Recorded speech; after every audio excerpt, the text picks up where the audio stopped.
ভাই সিরিয়াসলি ভাই আম, Florentino Perez ভাই মাস্টার প্ল্যান করে, টোটালি মাস্টার প্ল্যান করে ভাই। ওয়ে কইছিল ইলেকশনের আগে, কইছিল 150 মিলিয়নের বিট করবে for a star player, Cristiano Ronaldo কাকা লেভেলের একজন প্লেয়ারের জন্য, একজন গ্যালাক্টিকের জন্য বিট করবে। এন্ড বললা দিছিল প্রিমিয়ার লিগের কোনো প্লেয়ার না, সো সবাই ধরে নিছে হয়তো বা ভিতিনিয়ার পিছে যাইবো, নয়তো বা ওলিসের পিছে যাইবো। বাট ফ্লোরেন্টিনো পেরেজ কি, ওই যে বার্সার প্রতি কতটা অবসেসড ভাই ওটা দেখাইছে। ফ্লোরেন্টিনো পেরেজ কার পিছে গেছে? বার্সেলোনার নাম্বার 1 টার্গেট অ্যালভারেজের পিছে চলে গেছে। বাট এই জায়গায় একটু ইলেকশনের মানে মাইন্ড আছে, একটু বুদ্ধি খাটাইছে। কারণ কি জানো, আমি তোমাকে বলি, ও বলছে যে ও বিট করবে, এটা বলে না 150 মিলিয়নের একটা প্লেয়ার আমি কিনা নেবো, ও বলছে বিট করবো, আমরা 150 মিলিয়নের বিট করবো বা 150 মিলিয়নের একটা প্লেয়ারকে আমরা ট্রাই করবো, প্রপোজাল দিব। এন্ড ও ভালো করেই জানে যে ও যদি অ্যাটলেটিকোকে বিট দেয়, অ্যাটলেটিকো মাদ্রিদ জীবনে এগ্রি করবো না, অ্যাটলেটিকো মাদ্রিদ অলওয়েজ রিজেক্ট করবো মাদ্রিদ রে, এটা জানার কথা।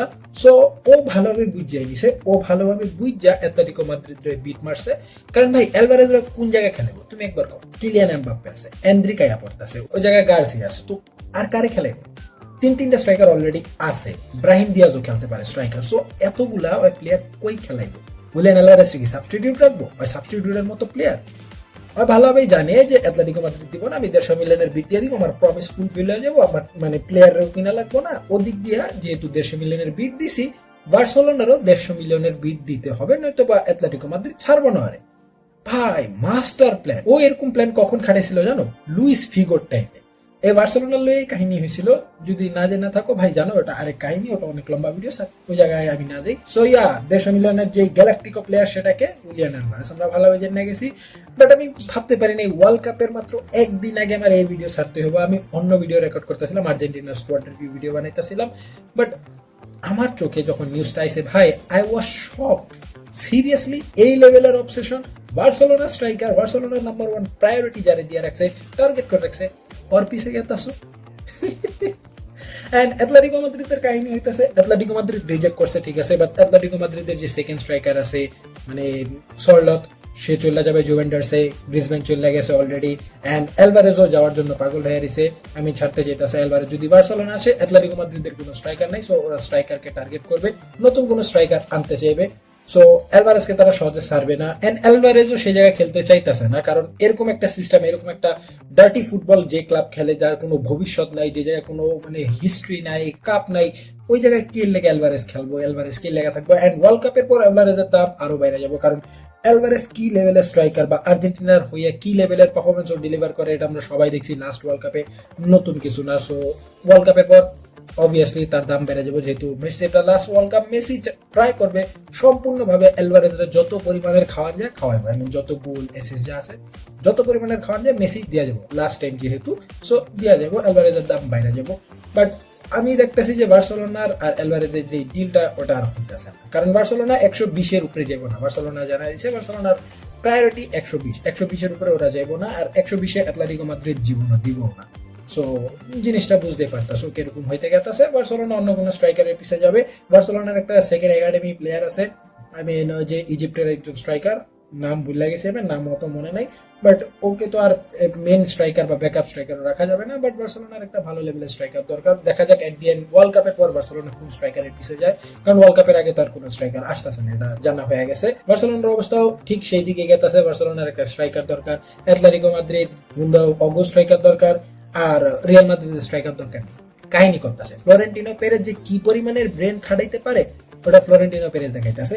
সো রিজেকশনের পর রিয়াল মাদ্রিদ নিজে অফিসিয়ালি পোস্ট করছে যে আমরা একটা বিট দিছি, অ্যাটলেটিকো মাদ্রিদ সেটা পছন্দ করে নাই, বাট আমাদের রিলেশন অনেক ভালো, যার কারণে আমরা অসম্মান, যার কারণে তারা আমাদেরকে থ্যাংক ইউ জানায়, বিদায় দিয়ে দিছে, রিজেকশন দিয়ে দিছে। বাট এটা হাস্যকর ব্যাপার, কারণ এটা টোটালি ফেক। তারা ফেক একটা স্টেটমেন্ট দিছে, কারণ অ্যাটলেটিকো মাদ্রিদ নিজে বাইরে এসে বলছে যে আমরা কোনো থ্যাংক ইউ বলি নাই। এরকম ফেক ক্লাবকে ডাইরেক্ট বলতেছে, এরকম ফেক ক্লাবকে যারা কিনা চুরি করে তাদেরকে আমরা থ্যাংক ইউ জানাই নাই। এটা বার্সেলোনা থেকেও বেশি হাস্যকর কাহিনী। বার্সেলোনা যে 100 মিলিয়ন বিট দেওয়ার পর অ্যাটলেটিকো মাদ্রিদ কাহিনী করছিল, সেটা থেকেও হাস্যকর কাহিনী তাদের কাছে এটা লাগতেছে। 150 মিলিয়নের বিট পাইও, লাইক অ্যালভারেজের জন্য 150 মিলিয়ন ভাই। ওদিক দিয়ে মাদ্রিদ ফ্যানরা স্বপ্ন দেখতেছিল আমরা ভিতিনিয়া আনবো, আমরা ওলিসে আনবো।